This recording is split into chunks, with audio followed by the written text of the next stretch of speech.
Sepahın dəstəklənməsi aydındır ki, həm Netanyahu'nun, həm Trump'ın ürəyincə deyil. Türkiyə isə regionda faktiki olaraq İrana arxa çıxdı. İranın bütün içərisindən atdığı o pozuculuq fəaliyyətlərinə, hətta raket formatında olsa belə.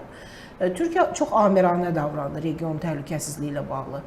Yeni bir baxış ortaya çıxa bilərmi indiki İranla bağlı? Heç var.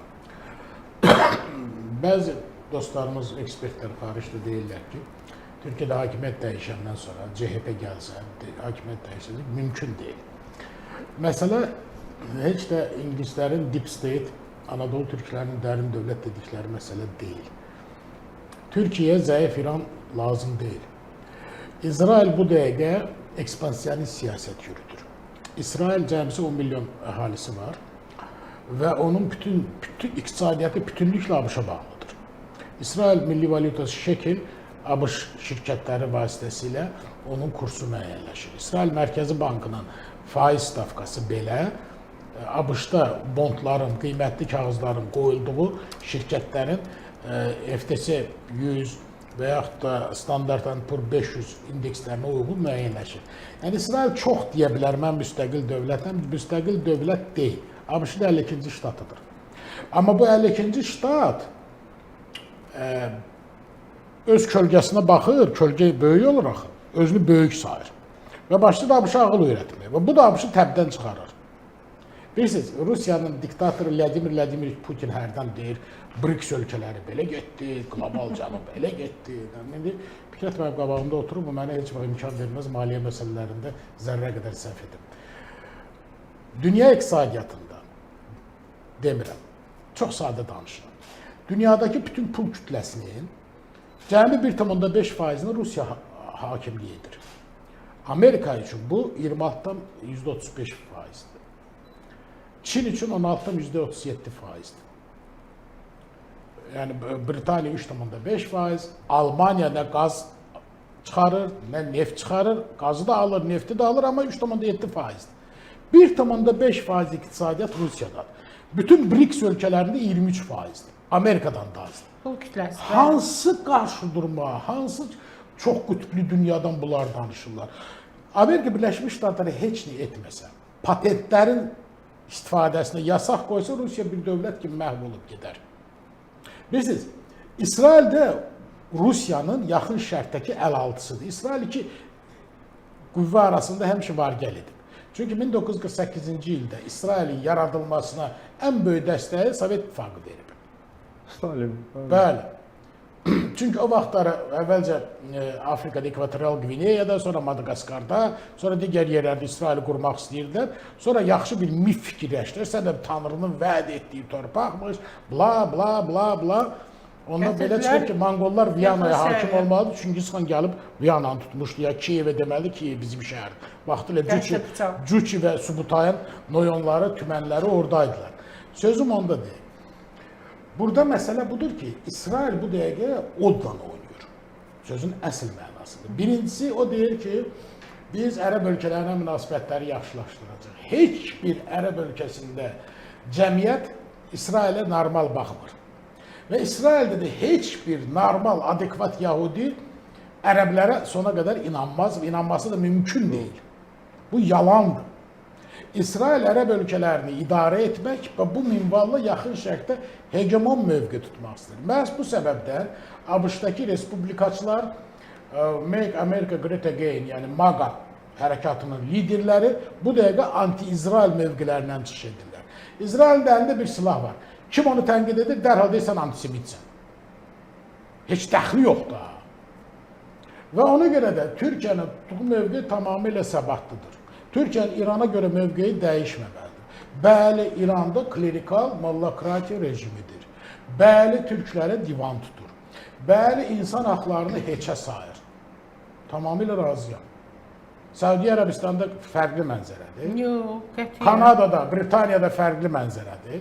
Britaniya kralının titullarından biri bilirsiniz nədir? Ona toxunmaq olmaz. Yox, yox. Dinin və inancımızın mühafizi.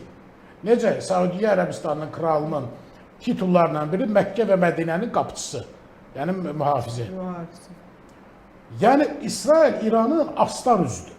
Hər ikisi klerikal, Hər ikisi aqressiv, hər ikisi radikal, hər ikisi yaxın şərqi qan çanağına döndərmək istəyən ölkə, hər ikisi mən səndən şübhələnirəm, ona görə səni bombalayacağım tipli davranış sərgiləyən. İndi yaxşı, Türkiyə bunlardan birini müdafiə eləyir, Heç birini müdafiə eləmir Türkiyə. Türkiyə bunların ikisindən də mümkün qədər uzaq durur, amma ikisinin də zəifləməsinə imkan vermir. Çünki İsrail zəifləyərsə, İran güclənəcək. İranın geosiyasi ambisiyaları hədsiz idi. Atalarımızda bir misal var, filankəsin arzusu qoruğudur, o da vurdu, saldı qoruğa, daha demirəm də. İranın məqsədi yaxın şərqdə pariya yox, hamının yox saydığı bir ölkə yox, legitimləşmiş geosiyasi ambisiyalara malik bir ölkə idi.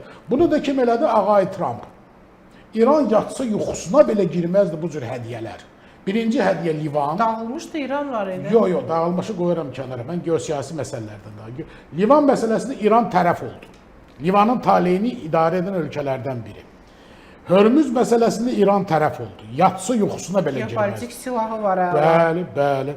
Çünki İranın Hörmüz sahillərindəki raketlərinin bir çoxu 300 kilometr məsafəni vurur. Və orada asimetrik müharibə üçün təxminən 12 minə yaxın kater var. Yəni İran istəməsə orada hərəkət olmayacaq. Bu faktdır. Və İran başa düşdü ki, sən özünü qorumaq üçün nüvə silahından effektiv məsələ var, o da Hörmüzdür. Dünya iqtisadiyyatının hülqumunu tutur.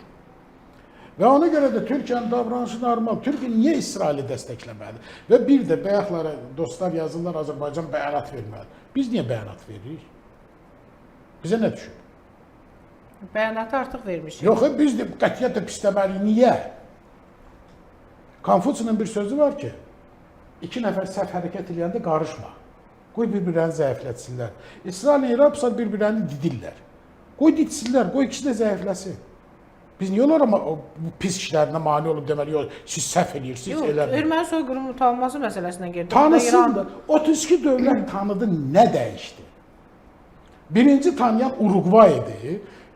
Tanıdığı ildə Türkiyə ilə ümumi ticari saldosu dövriyyəsi 128 milyon dollardır. İndi 1,7 milyard dollara çatıb. Argentina Milei əlinə mühərrikli mişara alır, oranı güya kəsir, buranı kəsir. Trump'ın ən yaxın dostu, Yahudidən çox Yahudidir. Nə dəyişir ki?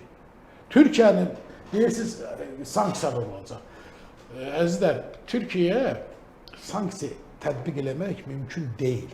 Birinci, Dardanel boğazına nəzarət edən ölkədir. İkinci, Qara dənizə nəzarət edir. Üçüncü, Suriya ilə qonşudur, İraqla qonşudur, İranla qonşudur, Ermənistanla, bölgələr, İsraillə. Türkiyə nəzarət edən koridorlar Türkiyədə. Sən bunu sanksiya etdi, İsmət İnönünün birini bağladı. Bülent İcevitin vaxtından, Turgut Özal'ın vaxtından çox sanksiya edir. Turgut Özal'ın vaxtında Abdullah Öcalan Fələstində İsrailə qarşı vuruşurdu. Hafiz Əsədin göstərişi ilə. Qayıtdı, gəldi, Baybur şəhərini güya alacaqdı. Kim maliyyələşdirmişdir? Kim silahlandırmış? SSR kəşfiyyatının ABŞ kəşfiyyatı. Bilirsiniz, SSR-in ABŞ həmişə düşmən olublar. Amma tək türklərə qarşı bunlar həmişə birləşirlər. Əvvəl Türkiyə qarşı, sonra Minsk qrupunda Azərbaycana qarşı. Ona görə bizim əlavə bəyanat verməyə zərurətimiz yoxdur. İsrail öz planlarında düşünür ki, o bizdən istifadə edir. Amma əslində tam tərsinədir. Tam tərsinədir. İsrail bizi itirir. Bizi itirə də bilmir. Biz onu tapmamışıq. O özü bizi tapıb. Yəni bizi bizdə itirir, deyirlər ki, Qarabağ itirir. müharibəsində İsrail olmasaydı qalib gələ bilməzdi. Çox absurd. Mifdən qurtulmaq. İsrail harop verdi, dron verdi, onu verdi, bunu verdi. Birinci hərbi çöl şəraitində yoxlamaq üçün xüsusi bir hadisə lazım idi. Qarabağ müharibəsində bu İsrail şirkətləri Elbit sistemi üçün, digər üçün ideal bir məqam oldu. Bizə verdi. Loranda, Barakı da bizə verdi, Cənubi Koreya və bizə. Və biz də göstərdik ki, biz ondan istifadə edə bilirik. Silahın olması qələbə demək deyil. Səudiyyə Ərəbistanda ən müasir hərbi texnologiya və silahlardır. Husilərlə bacara bilmirlər. Yəni, müharibədə hər şey silah həll etmir. Müharibədə şuur və qətiyyət həll edir. Bilik həll edir. İsrail bizim strateji tərəfdaşımızdır. Bitti. Türkiyə isə bizim qardaşımızdır. Türkiyə daş qoyan yerə biz baş qoyacaq. Bu emosional bəyanat deyil. Xatirinizdə Yunanistan səfirin Azərbaycanda etimadnaməsinin təqdimatı zamanı Azərbaycan prezidenti cənab İlham Əliyev orada çox sakral bir cümlə işlətdi. Aralıq dənizi məsələsində Türkiyə hansı mövqedədirsə biz o mövqedəyik. Bitdi.